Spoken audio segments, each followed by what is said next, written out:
안녕하세요, 여러분. 반갑습니다. 우수한 아이들을 키우는 부모님들 정말 한편으로는 굉장히 행복하고 한편으로는 힘들고 그리고 한편으로는 이해할 수 없는 그런 부분들이 많이 있을 거라고 생각합니다. 보통 아이들을 키우는 것보다 훨씬 더 힘이 듭니다. 그러나 이 아이들이 나중에 큰 일, 정말 다른 사람들이 할 수 없는, 다른 사람들이 하기 어려운 일을 해낼 수 있다는 그런 희망을 가지고 키우면 좋을 거라고 생각합니다.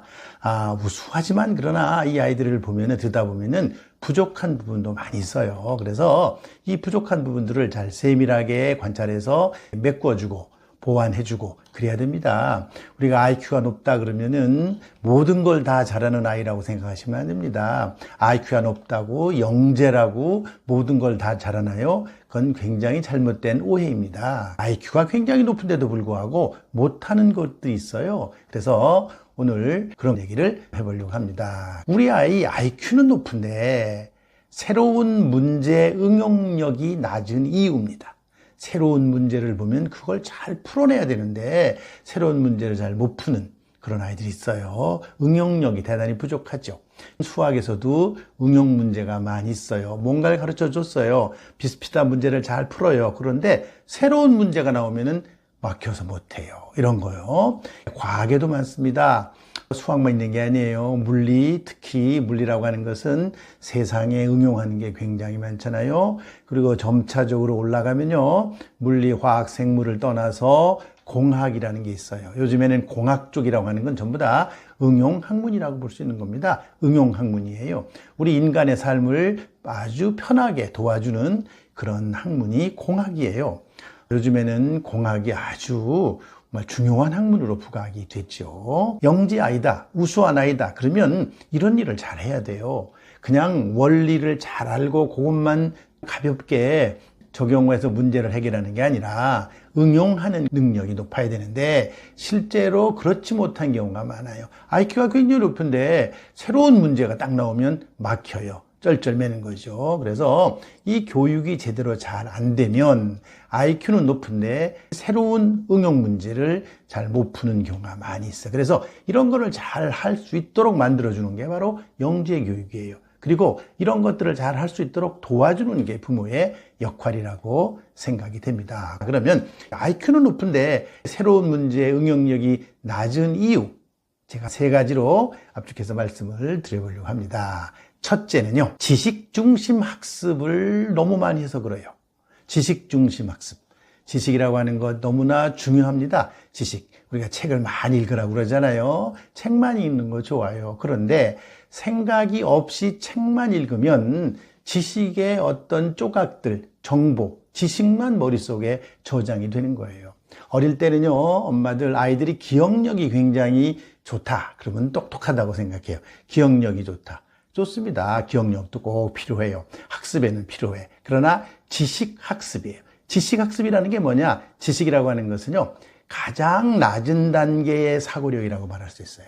지식을 그냥 쌓아두는 것이죠. 쌓아두는 걸로 끝나서는 안 돼요. 그래서 지식 중심의 학습에 너무 집중하기 때문에 아이들이 새로운 문제 응용력이 낮아지는 거예요. 자, 우리한테 여러 가지 정보가 들어오죠. 그 정보들은 조각 정보예요. 조각 나눠져 있어요. 독립적으로 나눠져 있어요. 이 조각된 정보, 지식 이런 데만 집중하게 되면 나중에 그런 지식을 이렇게 꿰지를 못해요. 그래서 전체적인 그 틀을 이해하지 못하게 되는 것이죠. 전부 다 기억력 중심의 학습이에요. 그냥 기억만 잘하면 좋을 것이다. 우리가 교과서에 나오는 정보나 지식 이런 거를 가지고 시험 문제에 그대로 옮겨 놓는 거, 이거 기억이잖아요.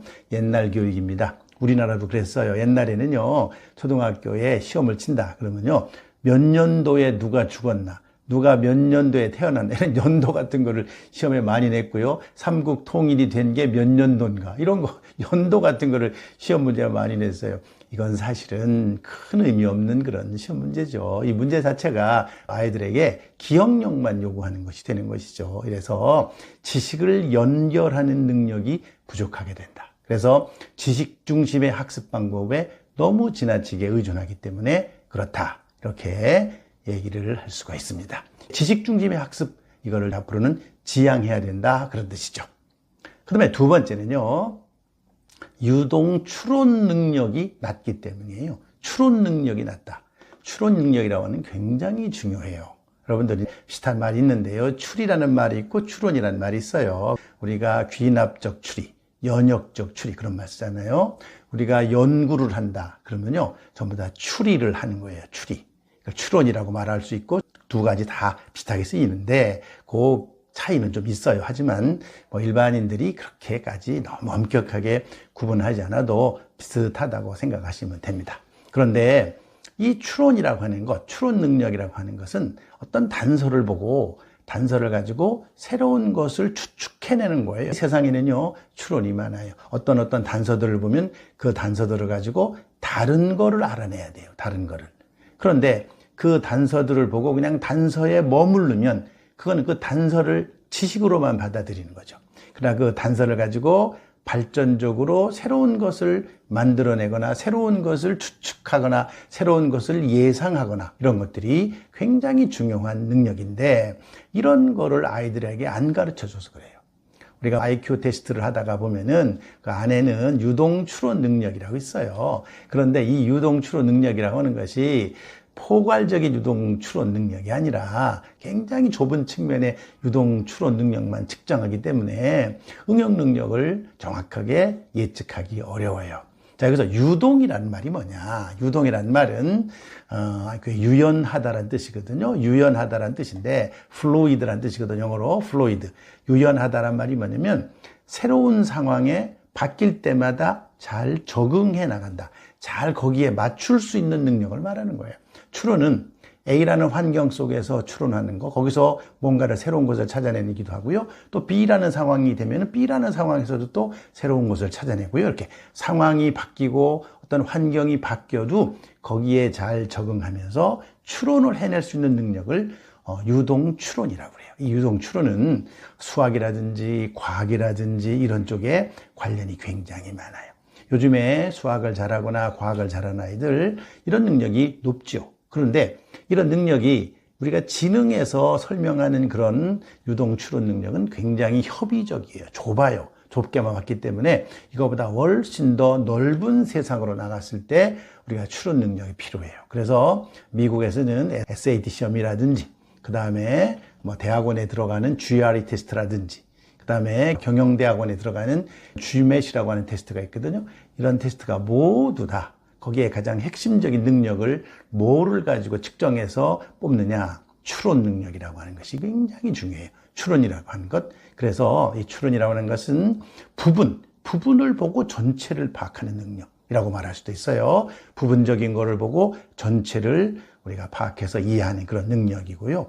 이거는 자칫 잘못하면 내가 예측하거나 추측할 때 잘못될 수가 있어요.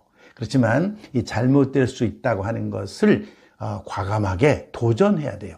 잘못될 가능성에 대해서 도전해야지 잘못된다고 생각해서 항상 떨고 무서워하고 이러면 이런 능력이 길러질 수가 없죠. 그래서 유동 추론 능력이 낮기 때문에 새로운 문제 응용력이 낮게 된다는 것이죠. 세 번째는 관련 배경 지식이 부족하기 때문에 그래요. 관련 배경 지식. 우리가 수학 문제를 푼다 그러잖아요. 수학 문제도 풀어도요. 그 수학 문제와 관련된 여러 가지 배경 지식이 굉장히 필요해요. 여러분들 수학이라고 하는 것은 문제풀이만 수학이 아니에요. 여러 가지 다양한 문제를 풀어보는 거 나쁘지 않지만 그러나 그 수학과 관련된 여러 가지 맥락, 즉 역사적인 맥락, 그 수학 문제에 관련된 어떤 학자, 수학자에 관한 얘기 이런 배경 지식이 굉장히 많이 필요해요. 피타고라스의 정리다 그러면 피타고라스라는 사람이 어떤 사람이었고 그 다음에 피타고라스의 정리가 왜 나왔고 역사적인 맥락 속에서 어떤 것이었고 이런 것들 이런 등등이 여러 가지가 많아요. 이런 것들이 전부 다 나중에 연결돼서 물리라든지 과학적으로 많이 발전하게 되는 거잖아요. 그래서 이 배경 지식이 굉장히 중요해요. 요즘에 보면은 한두 곳에 굉장히 집중하도록 해요. 수학 학원에 가면 수학만 얘기를 하잖아요.